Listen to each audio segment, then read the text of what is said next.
Le monde des animaux est divisé en deux grandes parties qu'on appelle embranchements. Celui des vertébrés, donc des animaux avec des colonnes vertébrales, et celui des invertébrés, donc naturellement des animaux dépourvus de colonnes vertébrales.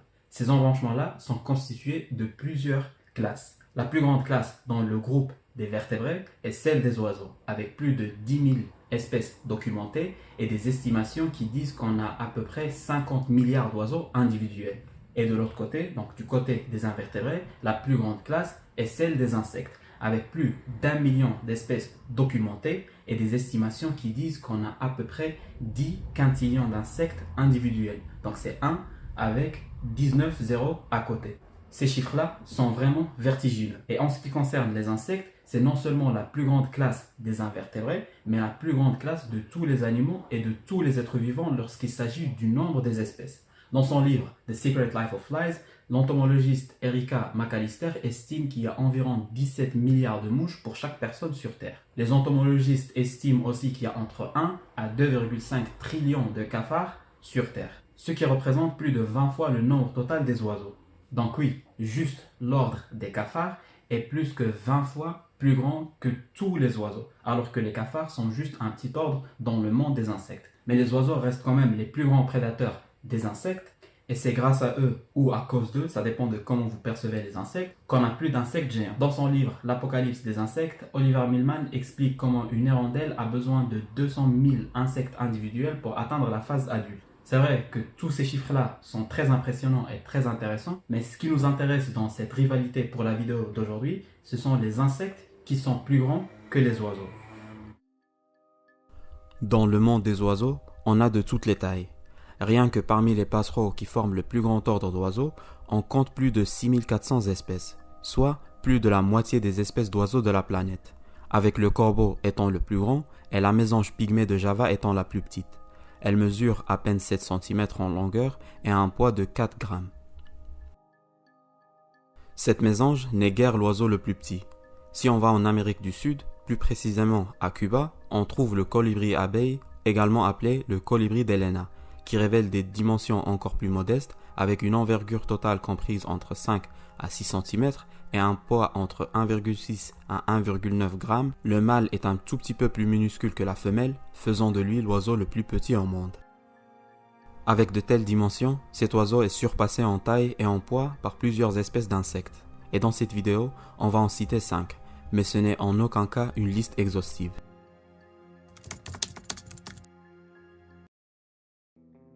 Notre première star est le weta géant, également appelé le weta de la forêt. C'est un insecte endémique de la Nouvelle-Zélande et c'est l'un des insectes les plus lourds au monde. Certains spécimens peuvent atteindre une longueur de 10 cm sans compter les antennes et peser jusqu'à 70 grammes. Le plus grand individu mesuré avait une longueur corporelle de 11 cm avec l'oppositeur inclus et une envergure de pattes de plus de 17,5 cm. Les wetas sont de grands orthoptères nocturnes incapables de voler. Ils sont énormes car ils ont évolué dans une zone sans mammifères et ont ainsi occupé certaines de leurs niches. De nombreuses espèces se trouvent à de très hautes altitudes, où elles sont fréquemment confrontées à des températures relativement glaciales.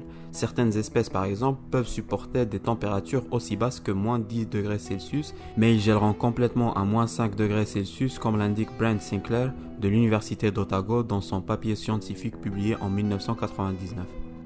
Malgré la taille imposante, les wetas sont inoffensifs et jouent le même rôle de décomposeurs que les cafards.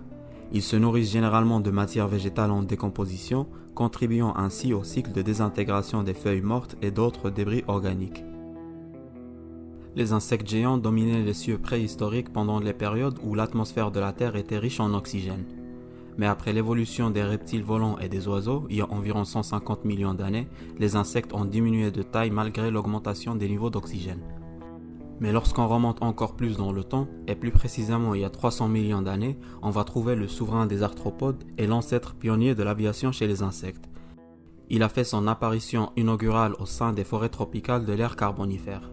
Non seulement était-il le plus grand insecte de son époque, mais également le plus grand ayant jamais existé. Une créature monstrueuse équipée de 4 ailes, dont la paire antérieure dotée d'une envergure de 75 cm, rivalisant celle d'un faucon moderne, et éclipsant la quasi-totalité des 6400 espèces de passereaux. des pattes épineuses puissantes et des yeux très larges occupant une grande partie de sa tête, lui procurant une vision à presque 360 degrés. Malgré sa disparition, le roi des arthropodes a laissé la planète à ses héritiers modernes. Avec un poids imposant qui peut aller jusqu'à 35 grammes, les cafards rhinocéros sont les blattes les plus lourdes au monde. Et elles ont même une espérance de vie qui va bien avec leur poids, parce qu'elles peuvent vivre jusqu'à 10 ans. Cet insecte est principalement nocturne, et comme la majorité de ses confrères, il se nourrit d'une variété de matériaux organiques en décomposition pour faciliter leur consommation ou utilisation par d'autres organismes plus petits.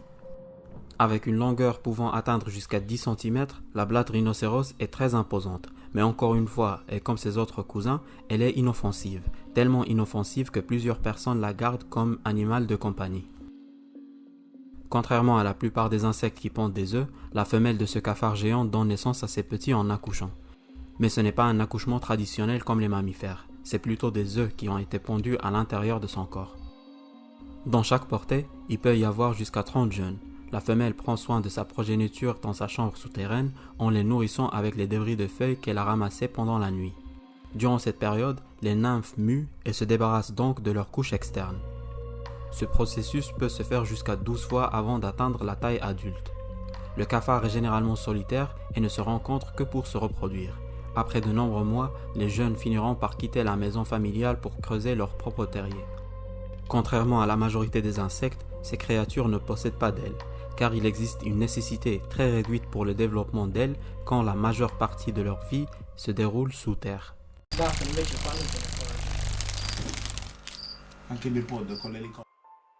Un coléoptère incroyablement imposant, originaire des forêts tropicales d'Amérique du Sud. Avec une envergure pouvant atteindre jusqu'à 20 cm, ce titan du monde des insectes éclipse non seulement le colibri abeille, mais plusieurs espèces d'oiseaux. Cet insecte passe la majeure partie de sa vie sous forme de larve. Ça peut prendre à une larve ou à une chenille 2 ans pour se transformer en adulte. Un adulte en captivité n'a qu'une durée de vie de 3 à 6 mois, avec des individus qui peuvent potentiellement vivre jusqu'à 12 mois s'ils sont bien soignés. La partie extérieure des ailes des scarabées s'appelle l'élytre. Sa couleur change en fonction de l'humidité. S'il fait sec, les élytres sont jaunes ou vertes, mais lorsque le taux d'humidité est élevé, elles deviennent de plus en plus noires. Avec plus de 150 000 espèces de mouches connues, les plus grandes mouches appartiennent à la famille des Mididas, la plus grande étant Garomida aero, avec une longueur de 7 cm. Les mouches Midas utilisent une technique évolutive qu'on appelle l'aposématisme. Le but, c'est d'imiter l'apparence des guêpes Pepsis qui ont la piqûre la plus douloureuse selon la métrique de Justin Schmidt. Ce comportement dissuade les prédateurs alors que les mouches sont en vrai complètement inoffensives. Les mouches Midas ne piquent pas et ne mordent pas. Elles communiquent en émettant des sons bourdonnants en battant leurs ailes. Et comme tous les insectes de l'ordre des diptères, les Midas sont considérées comme des vraies mouches parce qu'elles possèdent uniquement une paire d'ailes. Elles vivent dans le sol ou le bois en décomposition pendant leur phase larvaire, pendant laquelle elles se nourrissent des autres larves. Une fois adultes, elles vont se nourrir de nectar et de pollen. L'un des insectes prédateurs les plus redoutables, avec une longueur avoisinant les 10 cm et un record de 18 cm enregistré en 1929 dans le sud de la Chine. C'est la plus grande de toutes les menthes religieuses. Les menthes existent sur tous les continents de la planète, à l'exception de l'Antarctique. On les trouve partout dans le monde, tant dans les habitats tempérés que tropicaux. Les menthes sont étroitement liées aux cafards. Les entomologistes pensent qu'elles descendent d'un ancêtre commun, c'est pourquoi elles sont parfois regroupées dans l'ordre des dictyoptères avec les cafards. Et même au niveau de la tête, on peut voir quelques similitudes.